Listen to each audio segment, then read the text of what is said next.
Hello बच्चों, कैसे हो आप लोग? बढ़िया, मस्त। आई होप आप लोगों की पढ़ाई अच्छे चल रही होगी। तो आज जो हम लोग टॉपिक डिस्कस करने वाले हैं, बेसिक मैथमेटिक्स में इंटीग्रेशन। ठीक है, इंटीग्रेशन का फर्स्ट लेक्चर हम लोगों ने देख लिया था। वहां पे इंटीग्रेशन में बेसिक बेसिक चीजें जो इंटीग्रेशन का होता था वो चीजें हम लोगों ने डिस्कस कर लिया था। मतलब इंटीग्रेशन का कहाँ पे यूज करेंगे, इंटीग्रेशन होता क्या है, ये सब चीजें हम लोगों ने देखा था। आज क्या हम लोग देखेंगे, इंटीग्रेशन किस तरीके से करते हैं। कोई अगर फंक्शन गिवन है मैथमेटिक्स में तो उसको किस तरीके से इंटीग्रेशन करेंगे, उसको आज हम लोग डिस्कस करने वाले हैं। ठीक है, तो इस इंटीग्रेशन को एक्चुअल में टू पार्ट्स में डिवाइड कर सकते हैं। एक क्या होता है डेफिनिट इंटीग्रेशन और दूसरा क्या होता है इनडेफिनिट।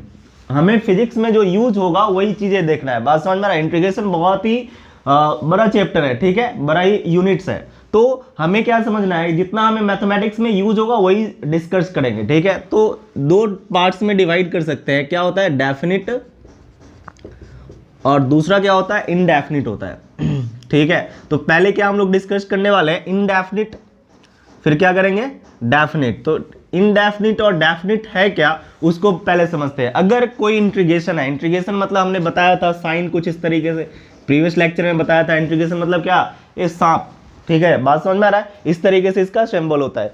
अब देखो इनडेफिनिट नाम से ही समझ में आ रहा है जिसमें कोई लिमिट्स गिवन नहीं हो। बात समझ में आ रहा है? इसमें क्या कोई लिमिट्स गिवन नहीं होता है। अगर इसमें लिमिट्स गिवन हो तो क्या बोलेंगे डेफिनिट, और जिसमें लिमिट्स गिवन नहीं हो उसको क्या बोलेंगे इनडेफिनिट। बात समझ में आया? इसमें क्या होता है नो लिमिट्स।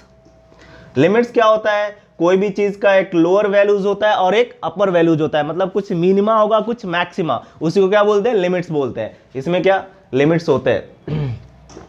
समझ में आई बात? तो पहले क्या हम लोग सीखेंगे, क्या सीखेंगे इनडेफिनिट सीखेंगे। बात समझ में आ रहा है? इनडेफिनिट होगा उसी तरीके से डेफिनिट भी होता है, बस यहाँ पे लिमिट्स कुछ होगा उसको पुट कर देना होता है। बात समझ में आ रहा है? और इसको इसके कुछ स्पेशल प्रॉपर्टीज भी होते हैं, उसको भी हम लोग डिस्कस करेंगे बारी बारी से। ठीक है, तो पहले क्या देखने वाले हैं इनडेफिनिट। क्लियर है इतना? तो पहले क्या देखेंगे इनडेफिनिट। इनडेफिनिट मतलब जिसमें कोई लिमिट्स गिवन नहीं हो। ठीक है, इनडेफिनिट में जैसे हम लोगों ने डिफरेंशिएशन को क्या डिस्कस किया था, डिफरेंशिएशन को किस तरीके से डिस्कस किया था कि पहले अलजेब्रिक फंक्शन का डिफरेंशिएशन सीखे थे, फिर ट्रिगोनोमेट्रिक फंक्शन का डिफरेंशिएशन सीखे थे, फिर क्या एक्सपोनेंशियल फंक्शन का। सिमिलरली हम लोग इंटीग्रेशन में भी यही करने वाले हैं। ठीक है, तो पहला क्या देखने वाले हैं integration of algebraic function.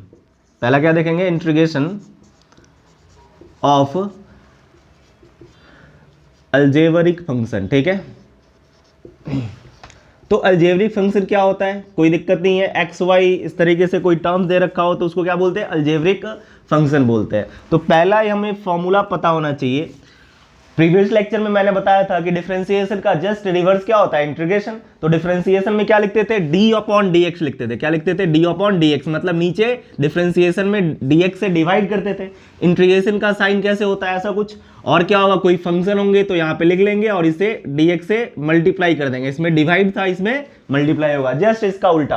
Previous lecture में हम लोगों ने डिस्कस किया था इंटीग्रेशन मींस इस तरीके से। क्लियर है इतना? तो देखो अगर कभी ऐसा कुछ हो, फंक्शन मींस क्या x का पावर n हो। समझ में आ रहा है? एक क्या अलजेब्रिक फंक्शन है, फॉर्मूला है, फॉर्मूला में दिमाग में रखना है। इसके हेल्प से अभी एप्लीकेशन भी देखेंगे इसका।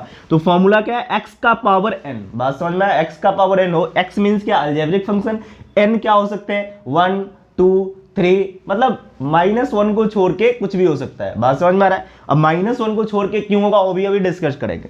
तो देखो ये हमारे पास dx ऐसा हो, जैसे इंटीग्रेशन का साइन है पता है, इसमें लिमिट्स, इसको क्या बोले थे प्रीवियस लेक्चर में लोअर लिमिट। यहाँ जो कुछ गिवन होता है उसको क्या बोलते हैं लोअर लिमिट, और इसको हायर लिमिट या अपर लिमिट। बात समझ में आ रहा है? तो यहाँ पे कोई लिमिट्स गिवन नहीं है, मतलब कौन सा है इंटीग्रेशन है इनडेफिनिट है। बात समझ में आ रहा है? कैसा है इनडेफिनिट है। तो जब इसको करना है तो सिंपली फॉर्मूला हमें दिमाग में रखना है xn+1 डिवाइडेड बाई n+1 और एक प्लस सी ऐड कर देना है। इनडेफिनिट में एक कांस्टेंट ऐड कर देंगे। इस कांस्टेंट का वैल्यू हमें नहीं पता। अगर बाउंड्री कंडीशन दे रखा हो, इट मींस क्या कि अपर लिमिट और लोअर लिमिट गिवन हो, तो फिर इस सी का वैल्यू फाइंड आउट कर सकते हैं। अगर नहीं दिया हुआ हो तो एक कांस्टेंट एज्यूम कर लेंगे जिसको क्या बोलेंगे सी फॉर कांस्टेंट, ऐड कर देना सिंपली।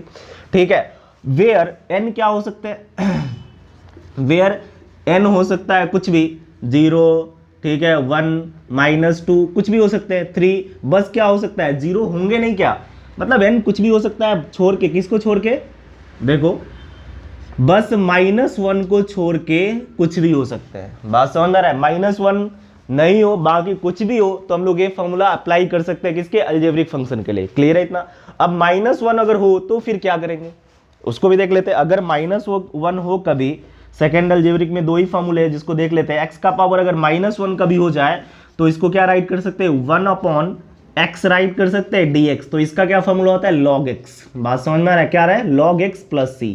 क्लियर है। तो अलजेब्रिक फंक्शन में दो फॉर्मूला दिमाग में रखना है, एक क्या हो, x का पावर कुछ भी हो, किसको, -1 को छोड़ के, तो क्या करेंगे, x n+1 divided by n+1 plus c। और अगर -1 हो तो फिर क्या हो जाएगा, log x हो जाएगा। क्लियर है इतना। अब इसका कुछ एप्लीकेशन देखेंगे, ठीक है, तो इसको पहले नोट करो। हो गया इतना, हो गया। पहले तो देखेंगे एप्लीकेशन, फिर फिजिक्स में किस तरीके से बहुत जगहों पे फिजिक्स में इसका यूज होगा। ठीक है, तो एक दो क्वेश्चन लेके फिजिक्स का सोल्व कर लेंगे, समझ में आ जाएगा। ठीक है, इसको मिटा दे, समझ में आ गया। देखो फिर से इंटीग्रेशन का बेसिक चीजें हम लोगों ने डिस्कस कर लिया था। इंटीग्रेशन मीन साइन क्या होता है, इस तरीके से, और इसके जो भी फंक्शन होगा अगर करना है जिस फंक्शन को, तो यहाँ fx और dx मल्टीप्लाई कर देंगे। प्रीवियस लेक्चर में हम लोगों ने डिस्कस कर लिया था बेसिक चीजें। अब इंटीग्रेशन को टू पार्ट्स में डिवाइड कर सकते हैं, डेफिनिट और इनडेफिनिट। इनडेफिनिट मींस क्या, नो लिमिट्स, इसमें कोई लिमिट्स गिवन नहीं होता है। अगर लिमिट हो तो उसको क्या बोलेंगे, डेफिनिट। क्लियर है इतना। तो पहले हम लोग किसको डिस्कस कर रहे हैं, इनडेफिनिट इंटीग्रेशन को डिस्कस कर रहे हैं। तो इनडेफिनिट में दो फॉर्मूलेज होते हैं। पहला क्या दिख रहा है, इंडेफिनिट में अलजेब्रिक फंक्शन का इंटीग्रेशन करना। ठीक है, इंटीग्रेशन ऑफ अलजेब्रिक फंक्शन। तो अलजेब्रिक में दो फॉर्मूलेज है। अगर हमारे पास x का पावर n हो, बस -1 को छोड़ के, तो ये फॉर्मूला वैलिड होगा। अगर -1 हो जाए तो क्या लिख लेंगे, log x प्लस c लिख लेंगे। तो यहाँ है। ठीक है, अब देखो इस पे क्वेश्चन करते हैं।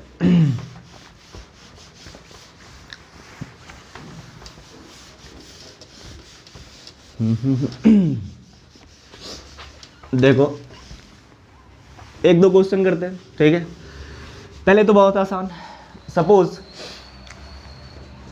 पहला क्वेश्चन क्या करना है, इंटीग्रेशन करना है। अगर हमारे पास x dx दे रखा हो, x का पावर कुछ ही मान लिया 2, तो सिंपल सा क्या फॉर्मूला अप्लाई करना है। बहुत आसान से स्टार्ट करते हैं, फिर धीरे धीरे लेवल्स बढ़ाएंगे। ठीक है, तो क्या कर लेंगे, देखो 2 + 1/2 + 1 प्लस सी। क्लियर है इतना। अभी बताए थे n के प्लेस पे कितना है 2, बात समझ में आ रहा है, n के प्लेस पे कितना है 2, तो यहाँ 2 + 1 डिवाइड बाई 2 + 1 कितना लिख लेंगे, x का पावर 3/3 प्लस सी। क्लियर है इतना। सेकंड देखो, पहले आसान से क्वेश्चन करते हैं। अगर -4 हो, बात समझ में आ रहा है, -4 हो, या 1/x का पावर 4 लिख सकते हैं, नहीं लिख सकते -4 को। तो कभी भी अगर ऐसा हो, चलो थोड़ा सा इसको इस तरीके से देख लेते हैं। 1/x का पावर 4 हो तो कंफ्यूज नहीं होना है, इसको क्या लिख सकते हैं, देखो x का पावर -4 राइट डाउन कर सकते हैं। अब क्या n के प्लेस पे कितना है -4, तो सीधा क्या करेंगे, फॉर्मूला अप्लाई कर देंगे। आई बात समझ में, प्लस सी। तो आंसर क्या आ गया अपने पास, x का power -3 divided by -3 plus C. Clear है इतना। अब देखो थर्ड, अगर हमारे पास कभी log 1/x है तो क्या लिख लेंगे, log x। उसके अलावा कुछ भी हो तो इस फॉर्मूले से कर सकते हैं, कोई दिक्कत होने वाला नहीं है। ठीक है, अब देखो नेक्स्ट प्रॉपर्टीज। अगर कभी हमारे पास जैसे इस तरीके से हो, मान लिए ऐसा कुछ है, x² + bx + c, ऐसा कुछ दे रखा है dx। क्लियर इतना। तो जैसे डिफरेंशिएशन है, यहाँ पे लिखे थे d/dx और ब्रैकेट ओपन करते थे तो सब में मल्टीप्लाई हो जाता था कि नहीं हो जाता था, आई बात समझ में। तो इंटीग्रेशन में भी यही स्थिति है, इंटीग्रेशन में भी क्या यही कंडीशन है। अगर ब्रैकेट ओपन करोगे तो इच टर्म्स पे इंटीग्रेशन क्या हो जाएंगे, मल्टीप्लाई हो जाएगा। बात समझ में आया, बेसिक चीज है। कभी ये तो क्लियर होना ही चाहिए कि कोई भी फंक्शन हो यार, कोई भी मैथमेटिक्स अगर हमारे पास क्या हो कंसेप्ट होता है, तो उसमें अगर ब्रैकेट को ओपन करते हैं, बात समझ में आ रहा है, कोई भी मैथमेटिक्स के क्वेश्चन में अगर ब्रैकेट ओपन करेंगे तो इसके बाहर वाले जो एलिमेंट्स होंगे सब में मल्टीप्लाई हो जाएगा, नहीं हो जाएगा। तो यहाँ भी वही होता है। तो इसको अगर हम लोग सोल्व करें तो क्या हो जाएगा, एक और क्वेश्चन ले लीजिए, 3rd नंबर क्वेश्चन। ठीक है, जल्दी जल्दी करते हैं बेसिक चीजें। तो देखो इसको अगर हम लोग लिखे तो ये क्या कांस्टेंट है, तो कांस्टेंट को ऐसे लिख लेंगे x²। ठीक है, dx जैसे डिफरेंशिएशन में करते थे ना, कांस्टेंट बाहर निकाल लेते थे और जो वेरिएबल्स होता था उसको हम लोग क्या कर लेते थे, डिफरेंशिएट कर लेते थे। सिमिलरली यहाँ भी वही कंडीशंस है। तो b बाहर आ गया, क्या हो गया x dx, और ये क्या हो गया हमारे पास, देखो c बाहर हो गया। यहाँ पे कुछ नहीं मतलब x का पावर 0 है, यहाँ कुछ नहीं मतलब x का पावर 0 है। तो इसको अगर सोल्व किए तो x का पावर 3/3, बात समझ में आ रहा है। अब देखो क्या हो जाएगा यहाँ पे, bx² / 2 और कितना हो जाएगा c 0 + 1 बाई 0 + 1 और एक कांस्टेंट c, क्लियर इतना। तो कितना हो जाएगा x⁻3/3 कितना हो गया bx²/2 और ये कितना हो गया c का पावर, मतलब देखो 0 + 1 तो 1, तो नीचे 1 लिखना कोई जरूरी थोड़ी है, और ऊपर कितना 0 + 1 मतलब c, क्लियर है, कोई दिक्कत। ए हमने मान लिया c है तो c1 मान लिया, कोई कांस्टेंट अलग दिखना चाहिए, c मैच कर जाएगा, इसीलिए थोड़ा सा अलग कर लिए। तो इस तरीके से अगर कोई भी हमारे पास क्या हो अलजेब्रिक फंक्शंस हो तो कर सकते हैं। अगर एडिशन में हो, सब्ट्रैक्शन में हो, बात समझ में आ रहा है। यहाँ अगर माइनस होता तो माइनस लिख लेते हैं एज इट इज, क्लियर है इतना, कोई दिक्कत, ठीक है। तो इस तरीके से अलजेब्रिक फंक्शन हम लोग कर सकते हैं। एक और क्वेश्चन करते हैं, क्लियर हो जाएगा, समझ में आया कि नहीं आया। पहले तो 2 एलिमेंट्स वाले एक टर्म्स वाले इंटीग्रेशन कर लिया। अगर मोर देन 1 टर्म्स का हो, मतलब मोर देन 1 टर्म्स एडिशन में हो, तो क्या कर लेंगे, इस टर्म्स में मल्टीप्लाई करके फिर हम लोग अलजेब्रिक फंक्शन वाले जो फॉर्मूला है उसका यूज कर लेंगे, कोई दिक्कत होने वाला नहीं है, ठीक है। एक और क्वेश्चन करते हैं 4th, ठीक है, समझ में आ रहा है, बहुत आसान है। जो आज क्या देख रहे हैं हम लोग, अलजेब्रिक फंक्शन का इंटीग्रेशन करना सीख रहे हैं, ठीक है। फॉर्मूला 2 पता होना चाहिए, बस हो जाएगा, कोई दिक्कत होने वाला नहीं है। अब देखो 4th नंबर, ऐसा हमने मान लिया है कि √x, बात समझ में आ रहा है, 1/√x, क्लियर है, प्लस 1/x, ठीक है। यहाँ हमने मान लिया 4/1/x। इसको अगर डिफरेंशिएट करना है, सॉरी इंटीग्रेशन करना है, बात समझ में आ रहा है, इंटीग्रेशन करना है तो फिर कैसे करेंगे, बहुत आसान है। जितने भी टर्म्स है 1 to 3 टर्म्स में इंटीग्रेशन क्या हो जाएंगे, मल्टीप्लाई हो जाएगा। अरे आए कि नहीं है, बहुत आसान है। और इसका मतलब क्या, रूट का मतलब पावर्स क्या होते हैं बोलो, हाफ, ये तो बच्चा जानता है ना। अब देखो 1/√x है तो इसको ऊपर लेके जाएंगे तो 1/√x को लिख सकते हैं, ये भी कोई दिक्कत नहीं है। 8वीं 9वीं क्लास में पढ़े, ऊपर से लेके जाएंगे तो कितना माइनस में हो जाएगा पावर्स, रूट मतलब पावर्स कितना हाफ, और ये कितना हो जाएगा देखो 4, 1/x dx राइट कर सकते कि नहीं कर सकते, मतलब इंटीग्रेशन क्या हो गया, इस टर्म्स में मल्टीप्लाई हो गया, क्लियर है इतना। तो अब हम लोग इसको करेंगे तो कितना हो गया 1/2, अभी बताए थे पावर्स क्या हो जाते हैं बोलो, ऐड हो जाते हैं, तो ऐड कर लिए, और दूसरा काम थोड़ी करेंगे, ऐड ही तो करेंगे, अभी सीखे थे, क्या था इसका फॉर्मूला था, ठीक है। यहाँ क्या है 4, 1/x का क्या लिखेंगे बोलो, अभी बताए थे log x प्लस c। इसको जब सिंप्लीफाई करेंगे तो कितना आ गया 2/3, x का पावर 3/2, बात समझ में, हाफ से 1 गया, हाफ बचा तो हाफ ऊपर 2 चला जाएगा, और कितना बच गया 1/2 बच गया, plus 4 log x plus c, clear है इतना। 2 कॉमन है, लेते रहो या फिर इतना ही छोड़ दो, कोई दिक्कत नहीं है। तो इस तरीके से कुछ भी अलजेब्रिक फंक्शन हो तो हम लोग कर सकते हैं। आई बात समझे, बहुत सी बेसिक कंसेप्ट है, कोई भी क्या हो हमारे पास अलजेब्रिक फंक्शन हो तो कर सकते हैं, कोई दिक्कत नहीं है। एक थोड़ा सा फिजिक्स में किस तरीके से यूज होगा वो एक क्वेश्चन लेके फिर उसको भी सोल्व कर लेते हैं, बात समझ में आया, हो गया इतना, कोई दिक्कत। तो देखो नेक्स्ट क्वेश्चन एक करते हैं, हो गया इतना, मिटा दे चलो मिटाते हैं। अब देखो हो गया ना, तो देखो अगर हमारे पास ऐसा कुछ गिवन हो, मान लो वेलोसिटी का इक्वेशन दे रखा हो और तुमसे बोले कि डिस्प्लेसमेंट का इक्वेशन राइट करो, ठीक है, तो फिर क्या होगा। तो एक चीज हमें पता है, फॉर्मूला नोन है, बताए भी थे, फिर अगर नहीं देखे तो काइनेमेटिक्स में डिटेल में जानेंगे भी। हमें पता है वेलोसिटी, और देखो v जो होता है क्या होता है dx/dt, वेयर v क्या है वेलोसिटी, x क्या है डिस्प्लेसमेंट, t क्या है टाइम। ये क्या हमारे पास वेलोसिटी है, अभी मैं दे रहा हूं फॉर्मूला, ये क्या हमारे पास बोलो डिस्प्लेसमेंट,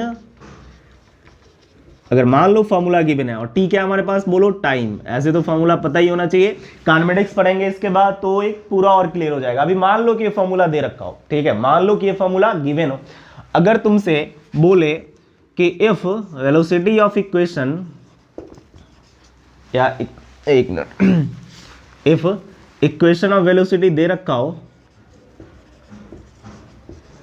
वेलोसिटी ऐसा कुछ दे रखा हो v टाइम के रिस्पेक्ट में, ऐसा मान लिया 2t प्लस, ऐसा मान लिया 2t प्लस 1, कुछ भी दे सकता है, बात समझ में आ रहा है। हमने एज्यूम कर लिया 2t plus 1, then find out, ठीक है, इक्वेशन ऑफ डिस्प्लेसमेंट, ठीक है, इक्वेशन ऑफ डिस्प्लेसमेंट, क्लियर है इतना। तो देखो अभी हमने क्या बताया, ये हमें पता है, वी नो डैट, क्या नोन है ये जो होता है वेलोसिटी, अगर टाइम के फंक्शन में लिखे तो क्या लिख सकते हैं, dx अपॉन dt राइट कर सकते हैं। बात समझ में आया क्या, क्लियर है इतना। इसका मतलब क्या है, वेलोसिटी टाइम का फंक्शन है, तो वेलोसिटी टाइम का फंक्शन है तो डिस्प्लेसमेंट भी तो कुछ टाइम का फंक्शन ही आएगा, क्लियर है इतना।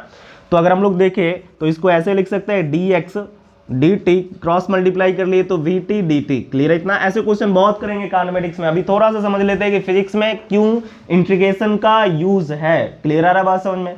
तो अगर हमें निकालना है तो देखो अभी बताए थे, अगर हमारे पास स्मॉल एलिमेंट्स पता हो, उससे ज्यादा एलिमेंट्स निकालना हो, कहने का मतलब एक छोटा सा एलिमेंट पता हो और पूरा एलिमेंट्स निकालना होता है तो क्या करते थे, इंटीग्रेशन, मतलब dx से x अगर निकालना हो तो क्या करना पड़ेगा, इंटीग्रेशन ऑन बोथ साइड। मतलब ये dx क्या है, small elements, d for small बताया था मैंने प्रीवियस लेक्चर में, और dx से x निकालना है तो क्या करेंगे, इंटीग्रेशन ऑन बोथ साइड। हमें तो डिस्प्लेसमेंट का इक्वेशन निकालना है तो क्या कर दिए, इंटीग्रेशन ऑन बोथ साइड कर लिए। देखो स्मॉल है, स्मॉल से ज्यादा चाहिए तो क्या करते थे, इंटीग्रेशन, हमने बताया था एक एलिमेंट्स का लिख लेंगे, अगर टोटल का निकालना है तो इंटीग्रेशन कर लो, आ जाएगा। तो देखो इंटीग्रेशन जब किए तो इंटीग्रेशन का मतलब क्या, अभी बताया था सिंबल क्या होता है, साथ, तो इस तरीके से हमने लगा लिया इंटीग्रेशन का साइन। अभी क्या हो गया हमारे पास dxt, और इस तरफ क्या हो गया, दोनों तरफ लगाएंगे, ठीक है। कोई भी ऑपरेशंस करते हैं मैथमेटिकल टर्म्स में तो इक्वल के दोनों तरफ करते हैं, तो एक तरफ थोड़ी करेंगे, इसलिए बोथ साइड लेके, ठीक है। अब देखो v dt इतना राइट डाउन कर लेंगे, तो देखो dx का क्या बचेगा, xt बच गया, क्लियर है इतना। अब देखो vd dt का, ये देखो v इसका जो दे रखा है कितना, v t का मतलब वेलोसिटी किसका, टाइम का फंक्शन है, इसका कितना इक्वेशन दे रखा है, 2t + 1 इंटू dt, राइट कर सकते हैं क्या। अब कुछ नहीं, सिंपली हमें इंटीग्रेशन करना है, तो इंटीग्रेशन करना है तो अभी बताया थे ब्रैकेट ओपन करेंगे तो इस टर्म्स में इंटीग्रेशन मल्टीप्लाई हो जाएगा, तो इसका कितना होगा, 2 तो 2 है, और देखो t का पावर 1 है तो 1 + 1 मतलब क्या, 2 / 2। बात समझ में आ रहा है, अब स्पीड बढ़ाना है, ऐसा थोड़ी 1 + 1 ऐड करते जाएंगे, यहाँ कितना है 1, तो 1 + 1 मतलब 2/2, क्लियर। अब देखो यहाँ का क्या होता है, देखो यहाँ 1 है, इट मींस क्या, t का पावर 0 तो होगा ही, समझाने के लिए ऐसे याद रखो, कभी भी 1 का इंटीग्रेशन क्या होता है, अगर x के टर्म में कर रहे हो तो x हो जाएगा, t के टर्म में कर रहे हो तो t हो जाएगा, क्लियर है इतना। तो अभी क्या t है, कैसे t आया उसको समझो। ये हमारे पास अगर 1 है तो t का पावर 0 लिख सकते हैं। अब फॉर्मूला क्या था, अभी बताए थे, x n अगर हो तो n + 1 / n + 1 + c, क्लियर है इतना।